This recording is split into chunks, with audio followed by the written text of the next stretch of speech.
Was Israel at this time a wild society without a central government? What happens without law? What's the best basis of law? Let's look at Judges 21.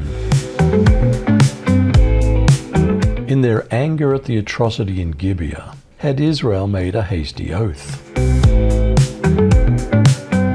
The men of Israel had taken an oath at Mizpah. Not one of us will give his daughter in marriage to a Benjamite.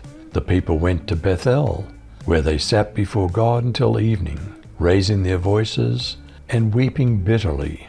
Lord God of Israel, they cried, why has this happened to Israel? Why should one tribe be missing from Israel today? Would their hasty oath mean that a tribe of Israel could disappear?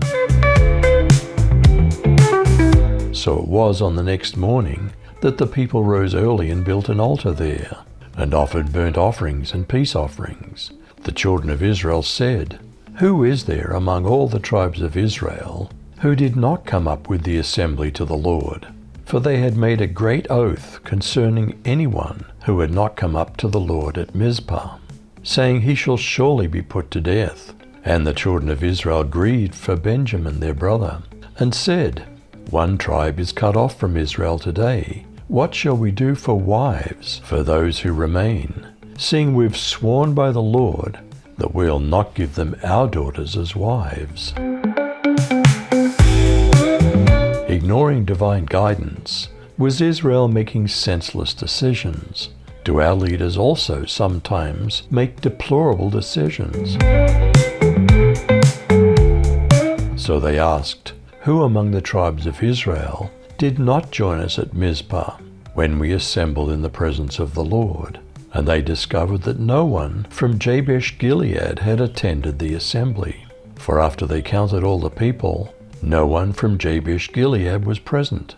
So the assembly sent 12,000 of their best warriors to Jabesh Gilead, with orders to kill everyone there, including women and children.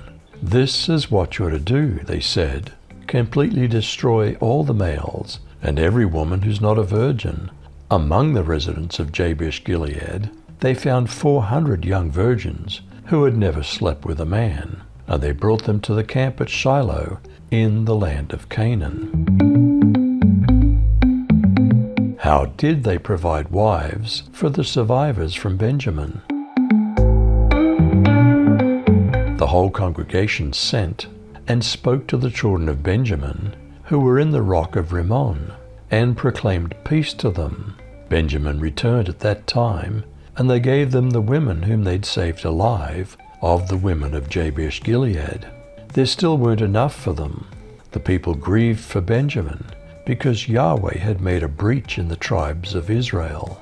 Then the elders of the congregation said, how shall we provide wives for those who remain, since the women are destroyed out of Benjamin?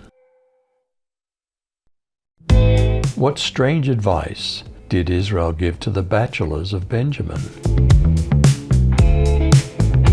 There must be a surviving line for those who remain from Benjamin. They continued, so that a tribe won't be erased from Israel, but we can't allow our daughters to marry them, for we Israelites have made this pledge. Let anyone who provides a wife for Benjamin be cursed. However, they said, the annual festival of the Lord is underway in Shiloh, which is north of Bethel, east of the main road that goes up from Bethel to Shechem, and south of Lebonah. So they instructed the Benjamites, go and hide like an ambush in the vineyards and watch. At the moment the women of Shiloh come out to participate in the dances, rush out from the vineyards. Each one of you capture a wife for yourself from the women of Shiloh, and go back to the land of Benjamin. Did the bachelors of Benjamin succeed in capturing for themselves brides? If the fathers or brothers of these women complain about this, we'll say, be kind enough to let those men keep your daughter. After all, we couldn't get enough wives for all the men of Benjamin in the battle of Jabesh. And because you didn't give them permission to marry your daughters, you won't be under the curse we earlier agreed on. The men of Benjamin went to Shiloh and hid in the vineyards. The young women soon started dancing, and each man grabbed one of them and carried her off. Then the men of Benjamin went back to their own land and rebuilt their towns and started living in them again. Afterwards, the rest of the Israelites returned to their homes and families. Was Israel at that time a wild and unstable country? In those days, there was no king in Israel. Everyone did what was right in his own eyes. Can we just believe and then do whatever we want to be in the kingdom of heaven? Not everyone who says to me, Lord, Lord, will enter the kingdom of heaven, but only the one who does the will of my Father in heaven. Upon what basis did Jesus teach that the law and the prophets depend? Teacher, which is the greatest commandment in the law?